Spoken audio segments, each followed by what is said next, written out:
Hello there, I'm Mike Palmer, and today I'm going to show you how to take softwood cuttings.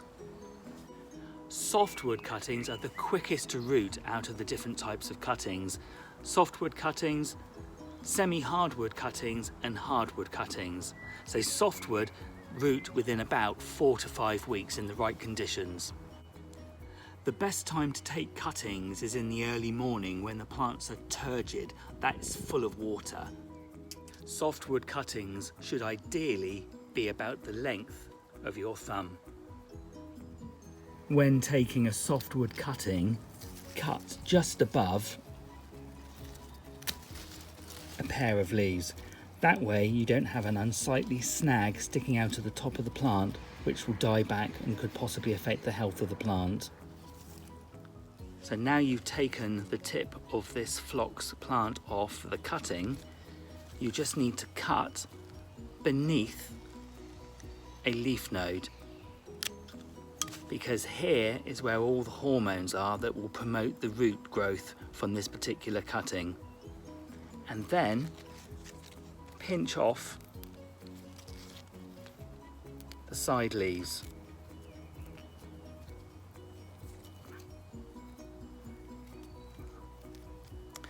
You do that so the plant doesn't lose moisture when it's actually rooting, because this is a race now between the plant putting down new roots but not losing too much moisture. So you take off excess foliage to make sure the plant doesn't lose too much moisture. At this stage, you could also cut those leaves in half, which will reduce that transpiration rate even more. The other thing you need to do is just nip out the growing tip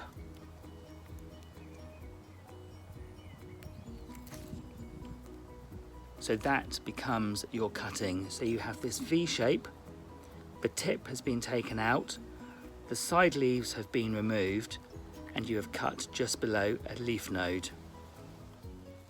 To prevent the loss of moisture, all of your cuttings should be placed in a plastic bag. Now we're going to take our cuttings from the plastic bag, which has kept the moisture in, and put them around the edge of the pot. And now, taking a dibber, I just use an old pencil, dibble a hole down the side of the pot and carefully insert the cutting into the compost and gently squeeze it around. I've now placed 4 phlox cuttings around the outside of this 1 litre pot, and 4 is enough for this pot. If you have too many cuttings, they'll be overcrowded, and that can lead to fungal problems. And you'll see there is still a little bit of stem stuck out. So some of the stem is below the surface of the compost, but the leaves and a little bit of the stem are stuck out of the top. So now I'm going to water these in. If you're lucky enough to have a propagator, you can pop these inside a heated propagator. But if you haven't, it's not a problem. You just need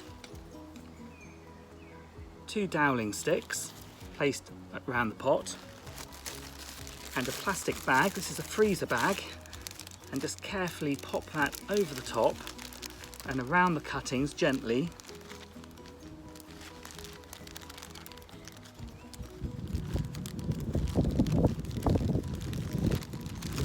And you've made yourself a little mini greenhouse. These softwood cuttings should be placed somewhere out of direct sunlight.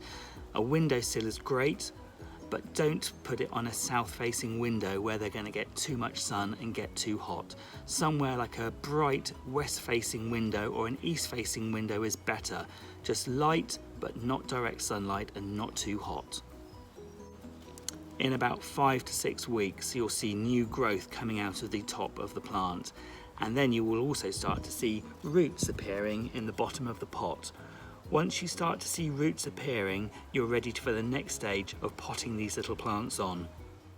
I've put my cuttings just inside the greenhouse wall here, where there's no direct sunshine, but it's bright and it won't get too hot. And also, because they've been well watered, I'm not going to water these for quite a while yet. It's best to keep your cuttings just damp If you overwater them, they're prone to rotting and then you'll lose your cuttings. Join me again in a few weeks' time when we'll check on the progress of those cuttings and I'll show you the next stage, which is potting on. Thanks for watching and see you again soon. Bye bye.